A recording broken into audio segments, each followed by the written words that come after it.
Doctor Mohan Varghese വിദേശകാര്യ നിരീക്ഷകൻ നമ്മളോടൊപ്പം ചേരുകയാണ്. ഡോക്ടർ മോഹൻ വർഗീസ്, ഏറ്റവും ഒടുവിൽ ഈ സാഹചര്യങ്ങൾ ഇന്നലെ ഈ വെടിനിർത്തൽ കരാർ ലംഘിക്കപ്പെടുമ്പോഴടക്കം ന്യൂസ് 18നോടൊപ്പം താങ്കൾ ചർച്ചയിൽ ഉണ്ടായിരുന്നു. അതിനുശേഷം പിന്നീട് വാർത്താ സമ്മേളനത്തിലൂടെ തന്നെയാണ് വിക്രം മിശ്രി കാര്യങ്ങൾ വിശദീകരിച്ചത്. ഇപ്പോഴെന്തായാലും സമാധാനം പുലരുന്നു എന്ന സൂചനയാണ് പുറത്തു വരുന്നത്. പക്ഷേ അപ്പോഴും പാകിസ്ഥാന്റെ ഭാഗത്തു നിന്ന് വലിയ വീരവാദങ്ങൾ ആണ് ഉണ്ടായിട്ടുള്ളത്. പ്രത്യേകിച്ച് പാക് പ്രധാനമന്ത്രിയുടേത്. നേരത്തെ എന്തൊക്കെയാണോ അദ്ദേഹം നടത്തിയത് അതുപോലെ ഒരു ആഘോഷിക്കപ്പെടേണ്ട സമയമാണ്, വലിയ വിജയമാണ് നേടിയത്, അങ്ങനെയൊക്കെയുള്ള പരാമർശങ്ങൾ പാക് പ്രധാനമന്ത്രിയുടെ ഭാഗത്ത് നിന്ന് ഉണ്ടാകുന്നു. ഇന്ത്യയെ തോൽപ്പിക്കാൻ കഴിഞ്ഞു, ഇന്ത്യയുടെ സൈനിക കേന്ദ്രങ്ങൾ ആക്രമിക്കപ്പെട്ടു, യുദ്ധവിമാനങ്ങൾ തകർത്തു എന്നതൊക്കെയാണ് അവകാശവാദം. പക്ഷേ നമ്മൾ കണ്ടതാണ് വളരെ കൃത്യമായി പാകിസ്ഥാനിലെ തീവ്രവാദ കേന്ദ്രങ്ങൾ ഇന്ത്യ തകർത്ത് തരിപ്പണമാക്കിയത്. ലാഹോറിലെ റഡാർ സംവിധാനമൊക്കെ തകർന്നത് അവിടെ നിന്ന് തന്നെ വന്ന ദൃശ്യങ്ങളിൽ വ്യക്തമായിരുന്നു. കറാച്ചി ഉൾപ്പെടെയുള്ള കേന്ദ്രങ്ങളിൽ ഇന്ത്യ നടത്തിയിട്ടുള്ള ആക്രമണം അത് ഇന്ത്യയെ സംബന്ധിച്ചിടത്തോളം അങ്ങനെ പരസ്യമായി ലോകത്തോട് പറയേണ്ട ഒന്നല്ല. യഥാർത്ഥത്തിൽ പാകിസ്ഥാൻ ഇപ്പോഴും വലിയ വെല്ലുവിളി നേരിടുന്ന ഒരു സാഹചര്യം, അല്ലെങ്കിൽ പാകിസ്ഥാനിലെ പ്രധാനമന്ത്രിക്ക് അങ്ങനെയൊക്കെ പറഞ്ഞേ പറ്റൂ എന്നതായിരുന്നോ വസ്തുത? അങ്ങനെ പറയാനേ ആവൂ പാകിസ്ഥാൻ പ്രധാനമന്ത്രിക്കെന്നല്ല, പാകിസ്ഥാൻ ഗവൺമെന്റിലെ ഏത് ഒഫീഷ്യലിനും അങ്ങനെ പറയാനാവൂ. ഞങ്ങൾ ഗംഭീര വിജയം നേടി, ഇന്ത്യയെ തകർത്ത് തരിപ്പണമാക്കി, ഇന്ത്യ ഞങ്ങളുടെ കാല് പിടിച്ചു, അതുകൊണ്ട് ഞങ്ങൾ മഹാമനസ്കതയോടുകൂടി യുദ്ധത്തിൽ നിന്ന് പിന്മാറി. പരാജയപ്പെടുന്ന ഏത് ശക്തിയും സ്ഥിരമായി ഉപയോഗിക്കുന്ന വാക്കുകളാണിത്. അത് തന്നെയാണ് പാകിസ്ഥാന്റെ പ്രധാനമന്ത്രി ഷഹബാസ് ഷെറീഫിന്റെ ഭാഗത്തു നിന്നും വന്നത്. അതിൽ കൂടുതൽ അർത്ഥം കാണാനില്ല. കാരണം ഇവിടെ ഇന്ത്യക്ക് ചില ടേക്ക് എവേസ് ഉണ്ട് ഈ യുദ്ധത്തിൽ, അല്ലെങ്കിൽ ഈ പോരാട്ടത്തിൽ. യുദ്ധം ഞാൻ പറയുന്നില്ല, ഈ ഒരു റൗണ്ട് ബൗട്ടിൽ. അതിൽ ഒന്ന്, ഇന്ത്യയുടെ എയർ സുപ്പീരിയോറിറ്റി വ്യക്തമായി എസ്റ്റാബ്ലിഷ് ചെയ്യപ്പെട്ടു. ഇന്ത്യയുടെ എയർ ഡിഫൻസ് സംവിധാനത്തിന്റെ കാര്യക്ഷമത കാര്യമായി പരീക്ഷിക്കപ്പെട്ടു. ആ പരീക്ഷണത്തിൽ വൻ വിജയമാണ് ഇന്ത്യ നേടിയത്. കാരണം S-400 സംവിധാനം ഇന്ത്യയിൽ 2021 മുതലാണ് ഉപയോഗിച്ചു തുടങ്ങിയത്. അത് വളരെ പുതിയതായി ഇന്ത്യൻ സൈന്യത്തോടൊപ്പം ചേർക്കപ്പെട്ട aerial surveillance and aerial defence സംവിധാനമാണ്. അത് പൂർണ്ണമായി സജ്ജമാണ്. ഒരു യഥാർത്ഥ ബാറ്റിൽ ഫീൽഡ് അന്തരീക്ഷത്തിൽ ഇന്ത്യക്കുള്ളിൽ അത് ഓപ്പറേഷണൽ വിജയം നേടി എന്നതാണ് ഒന്ന്. രണ്ട്, ആകാശ് മിസൈലിന്റെ ഒരു വലിയ ഒരു കണ്ടിൻജന്റ് ഉപയോഗപ്പെടുത്തി. കാരണം ചൈനീസ് നിർമ്മിത അല്ലെങ്കിൽ ഈ തുർക്കി നിർമ്മിത ഡ്രോണുകളെ തകർത്തിടുന്നതിൽ ആകാശ് മിസൈലിനും വലിയ പങ്കുണ്ട്. അപ്പം ഭാരതത്തിന്റെ ആകാശങ്ങൾ ഏത് സാഹചര്യത്തിലും സുരക്ഷിതമായിരിക്കും എന്ന സന്ദേശം ഇന്ത്യയിലെ ജനങ്ങൾക്ക്, പ്രത്യേകിച്ചും അതിർത്തി മേഖലയിലെ ജനങ്ങൾക്ക്, ഒരു പാനിക് സിറ്റുവേഷൻ ഉണ്ടായാൽ പേടിക്കേണ്ട, സൈന്യമുണ്ട്, എയർഫോഴ്സ് ഉണ്ട്, ഡിഫൻസ് സംവിധാനങ്ങളുണ്ട്, ഏറിയൽ കവർ നൽകാൻ തയ്യാറാണ്. ഇസ്രായേലിന്റെ അയൺ ഡോം എന്നൊക്കെ പറയുന്ന പോലെ ഇന്ത്യക്ക് ഒന്നാം തരം കവചമുണ്ട് എന്ന് മനസ്സിലായി. രണ്ട്, പാകിസ്ഥാന്റെ മേൽ ഏതറ്റം വരെ പോയും ആക്രമണം നടത്താനുള്ള വേർവിറ്റൽ ആൻഡ് കപ്പാസിറ്റി, ഇച്ഛാശക്തി ഉണ്ട്, അതിനുള്ള കഴിവുണ്ട്, അതിനുള്ള സന്നദ്ധതയുമുണ്ട്. ഇത് മൂന്ന് കാര്യങ്ങൾ ഒരുമിച്ച് വരാൻ ബുദ്ധിമുട്ടാണ്. മുൻകാലങ്ങളിൽ അതിനുള്ള കഴിവുണ്ടായിരുന്നു, പക്ഷെ സന്നദ്ധമായില്ല, ഇച്ഛാശക്തി കാട്ടിയില്ല. ഇപ്പോൾ ഭാരതത്തിന്റെ ഗവൺമെന്റ് സംവിധാനം, സൈന്യം, ജനം ഒരുമിച്ച് നിന്ന് ഭാരതം ഒരു രാജ്യം എന്ന നിലയിൽ ഇച്ഛാശക്തി കാട്ടുന്നു. കാരണം ഭീകരതയ്ക്കെതിരെയുള്ള പോരാട്ടത്തിലാണ് ഭാരതം. ഇന്ത്യക്കെതിരെ നടക്കുന്ന ഭീകരാക്രമണങ്ങൾ ഇന്ത്യക്കെതിരെയുള്ള യുദ്ധമാണ് എന്ന പ്രഖ്യാപനം അത് വളരെ നിർണായകമാണ്. പ്രധാനമന്ത്രി കഴിഞ്ഞ ദിവസം പറഞ്ഞല്ലോ, any act of terror is an act of war, that will be considered as an act of വാർ. ഒരു തീവ്രവാദ ആക്രമണം, നോൺ സ്റ്റേറ്റ് ആക്ടേഴ്സിന്റെ ആക്രമണം എന്ന രീതിയിൽ പാകിസ്ഥാൻ പലപ്പോഴും തുച്ഛീകരിച്ച് കാണണം. ഞങ്ങൾ അറിഞ്ഞില്ല, ഏതോ തീവ്രവാദികൾ നുഴഞ്ഞു കയറി, അല്ലെങ്കിൽ കാശ്മീരിന്റെ സ്വാതന്ത്ര്യത്തിന് വേണ്ടി പൊരുതുന്ന ചിലരാണ് ഇതിന് പിന്നിൽ. ഇങ്ങനെയൊക്കെ തുച്ഛവൽക്കരിക്കുന്ന പാകിസ്ഥാന്റെ നടപടി ഇനി വില പോകില്ല. ഞങ്ങൾ കടന്ന് കയറി ആക്രമിക്കും. നിങ്ങളുടെ തീവ്രവാദികളെ മാത്രമല്ല, ക്യാമ്പുകൾ മാത്രമല്ല, അതിന് പിന്നിൽ പ്രവർത്തിച്ച സൈനിക കേന്ദ്രങ്ങളെയും ഞങ്ങൾ ആക്രമിക്കും എന്ന വ്യക്തമായ സന്ദേശം മാത്രമല്ല, അത് കാണിച്ചു കൊടുത്തു എന്നതും ഒരു ടേക്ക് അവേ ആണ്. അതുകൊണ്ട് പാകിസ്ഥാൻ ഇങ്ങനെയുള്ള വാക്കുകൾ പറഞ്ഞ് രക്ഷപ്പെടുക എന്നതല്ലാതെ ഇന്ത്യയുടെ വൺ മൈറ്റ് വാസ് ഡിസ്പ്ലേഡ്. അതുകൊണ്ടാണ് പറയുന്നത്, പാകിസ്ഥാന്റെ വാക്കുകൾ കേട്ട് നമ്മൾ ഡിസ്റ്റോർഡ് ആകേണ്ട ഒരു കാര്യവുമില്ല.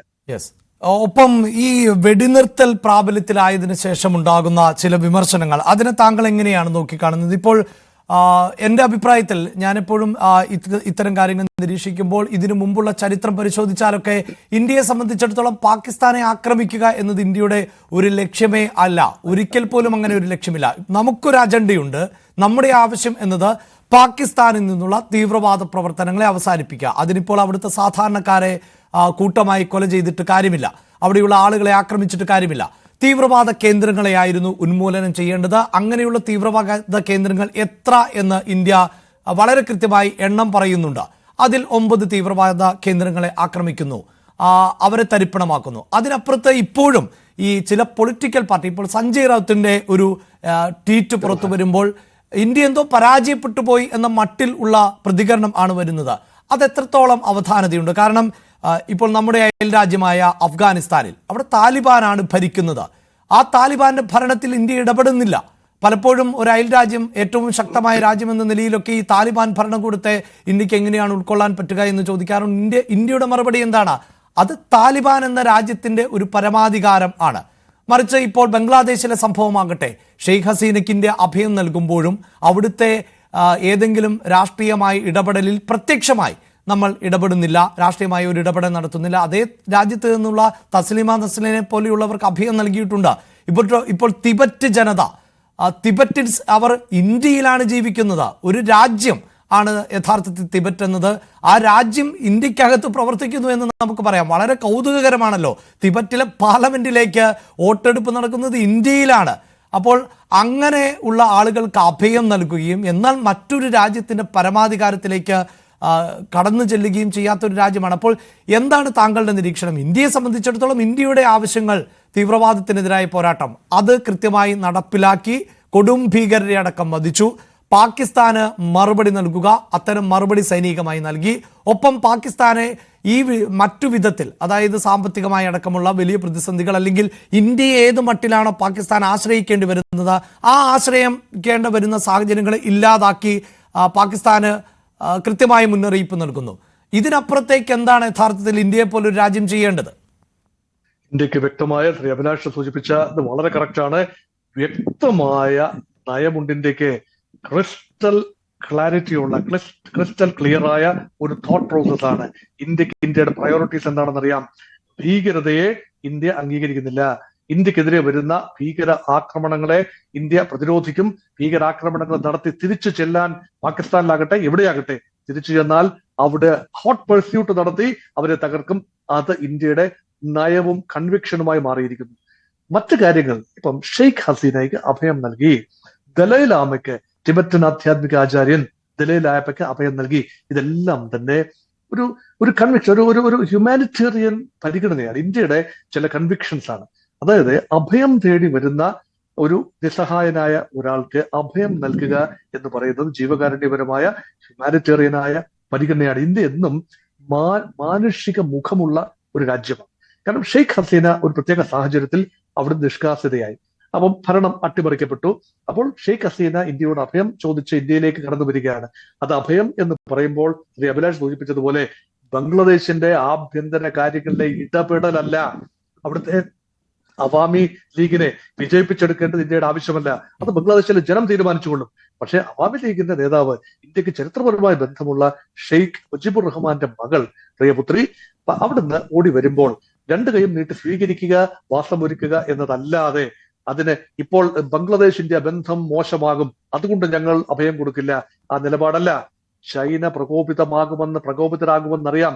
ദലൈലാമ, തിബറ്റിന്റെ ആധ്യാത്മിക നേതാവ് ദലൈലാമ ഇന്ത്യയിൽ അഭയം തേടിയപ്പോൾ ചൈന വളരെ രൂക്ഷമായി പ്രതികരിക്കുമെന്ന് അറിയാതെയല്ല.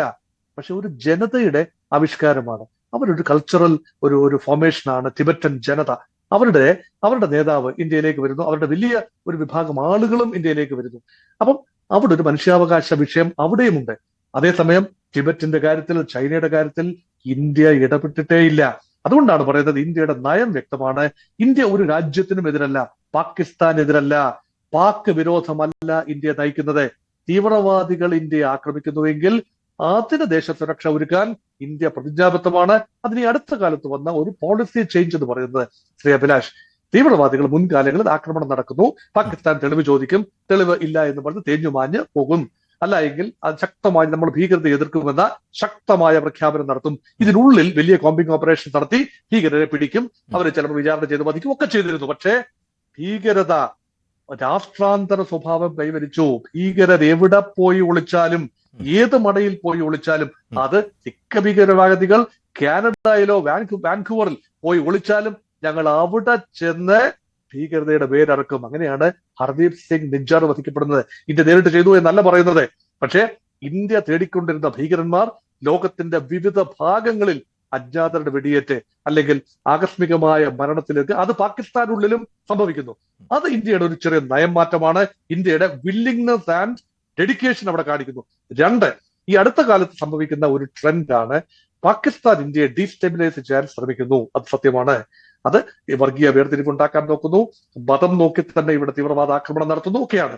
മറുവശത്ത് ഇന്ത്യ മതപരമായ വൈവിധ്യങ്ങളല്ല ആളിക്കെത്തിക്കാൻ നോക്കുന്നത്. മറിച്ച് പാകിസ്ഥാന്റെ വിവിധ ജനവിഭാഗങ്ങൾ, പഷ്തു ജനവിഭാഗം, അതുപോലെ ബലൂച്ചി ജനവിഭാഗം, അവരുടെ ആശയാവിഷ്കാരത്തിന് വേണ്ടി ഭാരതത്തിന് ഇൻഡയറക്ട്ലി എന്തെല്ലാം ചെയ്യാമോ ആ കാര്യങ്ങൾ ചെയ്തു കൊടുക്കുകയാണ്. ബംഗ്ലാദേശിന് മുൻകാലങ്ങളിൽ ചെയ്തു കൊടുത്ത സഹായം പോലെയാണ്. അപ്പൊ വൈവിധ്യങ്ങളെ, പാകിസ്ഥാനുള്ളിലെ വൈവിധ്യങ്ങളെ നേരിടാൻ പാകിസ്ഥാൻ അറിയാതെ പോകുമ്പോൾ അവരുടെ സ്വാതന്ത്ര്യമോഹം തീർച്ചയായും ഇന്ത്യയുടെ കൂടെ കൺസേൺ ആണ്. അവർ അവിഭക്ത ഇന്ത്യയുടെ ഭാഗമായിരുന്നു ഒരിക്കൽ. അവർക്കെല്ലാം ഒരു ജനത എന്ന നിലയിൽ നിലനിൽക്കാനുള്ള അവകാശമുണ്ട്. അതിനോടൊപ്പമാണ് ഇന്ത്യ എന്ന മറ്റൊരു നയംമാറ്റവും ഈ അടുത്ത കാലത്ത് സംഭവിച്ചതാണ്. ഇതെല്ലാം തന്നെ പാകിസ്ഥാനെ വല്ലാതെ ചൊടിപ്പിച്ചിട്ടുണ്ട് എന്നത് വസ്തുതയുമാണ്.